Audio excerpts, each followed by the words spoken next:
Hello and welcome to the Deep Dive. As always, I am your host, Michael. And with me today is Hope. Hi, people. In today's show, we have a very sensitive topic. Male-owned death rates. Oh, that's not good. I feel for all the men out there who have to go through this. Indeed, it is Hope. Let's start off with some stats. In America alone in 2023, 49,000 men unalived themselves. That's one death every 11 minutes. And it doesn't stop there because 12.8 million men actually thought about it and 3.7 million planned it. And let's face it, these are just the ones they know about. That's crazy statistics, Michael. We need to do better for all the men out there. Yes, it is Hope.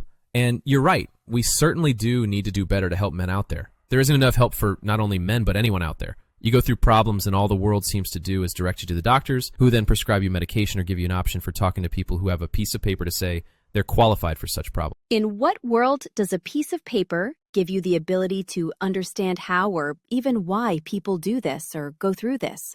Surely experience beats knowledge, especially regarding these topics. You would think so, Hope, wouldn't you? But here we are, living in a world that indoctrinates you into believing a piece of paper then gives you the understanding and experience of certain issues that people go through. Now, don't get me wrong. I know people's hearts are in the right place, and no doubt they truly want to help people out there. And maybe they have gone through this kind of situation themselves.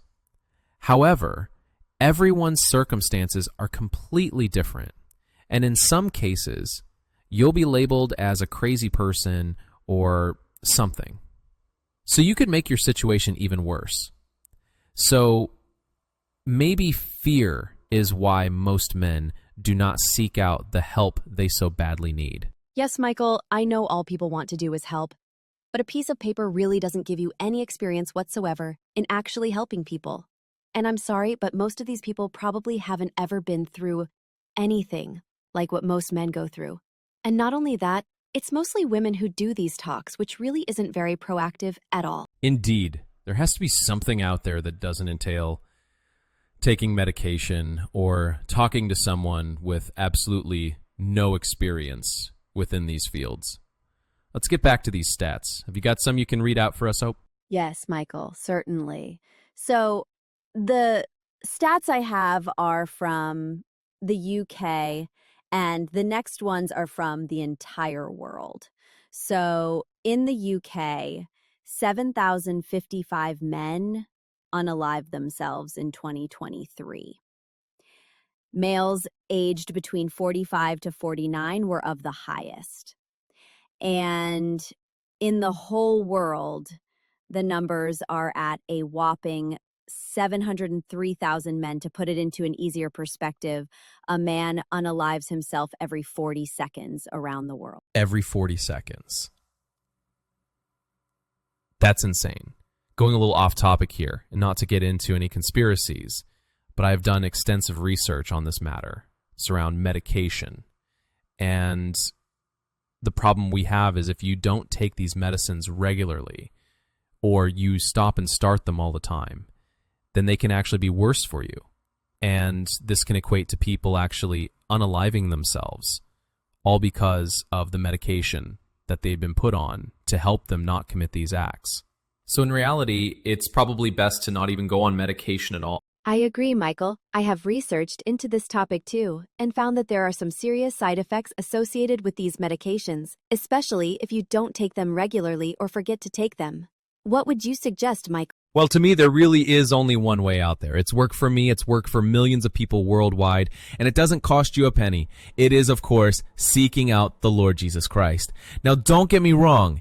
Even this isn't foolproof and definitely isn't a quick fix. But the one thing this world does is attack the mind. The devil attacks the mind, and actively worshiping Jesus, actively praying and seeking out the Lord gives you hope, gives you freedom, and gives you all kinds of peace within not only your mind, but your heart too. I 100% agree with you there. I too found the light, hope, peace, and joy when I turned to the Lord Jesus Christ. He gave me rest and purpose. Just knowing that this life isn't all we'll know, isn't all we'll live, was a comfort for me. He really is the way, the truth, and the life. And as I say, it costs nothing. You don't have to drive anywhere to find him. You don't have to walk anywhere to see him. You just call upon his name wherever you are, and he will be there. How much easier does it get than that, I guess? So anyway, folks, this is it for today's podcast. I'm Michael. And I'm Hope. Thank you for having me, Michael. I'm just sorry. It was such a sore subject to be talking about. You are welcome. And yes, indeed it was. Hopefully next time it won't be so morbid, but then living in this world, there is certainly plenty of that to go around. Remember, people, like and subscribe, share with your friends and family to, if anything, raise awareness on this subject. And we look forward to seeing you next time here on The Deep Dive. Goodbye and God bless.